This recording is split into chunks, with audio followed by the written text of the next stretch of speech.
నమస్తే. నేను మీ రవిప్రకాష్. ఈరోజు సబ్జెక్ట్ అండి, టాపిక్ హైదరాబాద్ రియల్ ఎస్టేట్. అసలు ఓవరాల్గా హైదరాబాద్ రియల్ ఎస్టేట్ సినారియో ఎలా ఉంది అనేది ఒకసారి చూద్దాం. Hyderabad real estate last 1.5 year నుంచి స్లో డౌన్ అయింది. దానికి రకరకాల రీజన్స్. ఓన్లీ రేవంత్ రెడ్డి గారి గవర్నమెంట్ రావటం వల్ల స్లో డౌన్ అయింది అనేది వాస్తవం కాదు.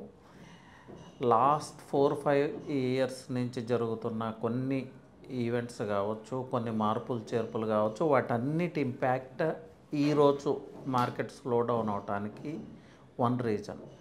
అట్లాగే రియల్ ఎస్టేట్ లైఫ్ సైకిల్ అనేది ఉంటుందండి. రియల్ ఎస్టేట్లో అప్ అండ్ డౌన్స్ అనేది ఎప్పుడూ ఉంటాయి. It's part and parcel of the game.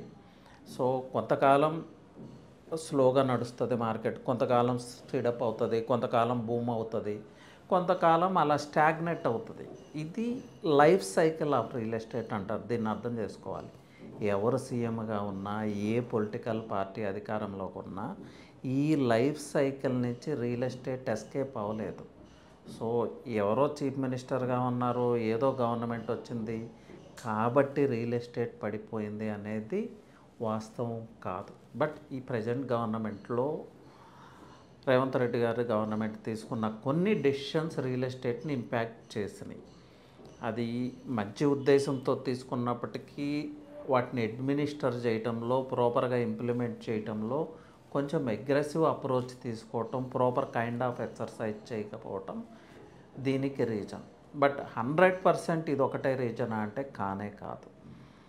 Next, ఇప్పుడు చాలామంది ఇన్వెస్టర్స్ కానీ రియల్టర్స్ కానీ కొంత ఒక టైప్ ఆఫ్ నిరుత్సాహపూరితమైన వాతావరణం, అంటే ఆశాజనకంగా లేరు.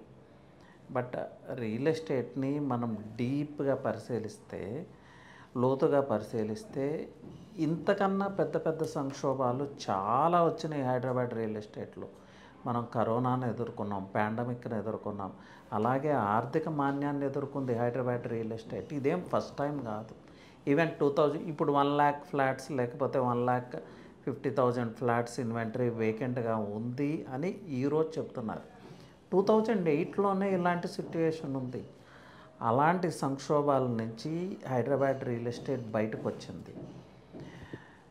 నాట్ ఈవెన్ హైదరాబాద్ అండి, ఇండియాలో టాప్ 10 రియల్ ఎస్టేట్ సిటీస్ అన్నిటినీ పరిశీలిస్తే ఇలాంటి సంక్షోభాలు ప్రతి రియల్ ఎస్టేట్ సిటీ ఫేస్ చేసుకుని వాటిని ఓవర్ రైడ్ చేసి మళ్ళీ షైన్ అవటం స్టార్ట్ చేసింది. సో ఇదేం కొత్త విషయం కాదు, వింత విషయం కాదు. సో అందరూ అనుకున్నట్లు ఇంకా హైదరాబాద్ రియల్ ఎస్టేట్ అయిపోయింది, ఇంకా ఫ్యూచర్ ఏముండదు, అలా నిరుత్సాహపడాల్సిన అవసరమే లేదు.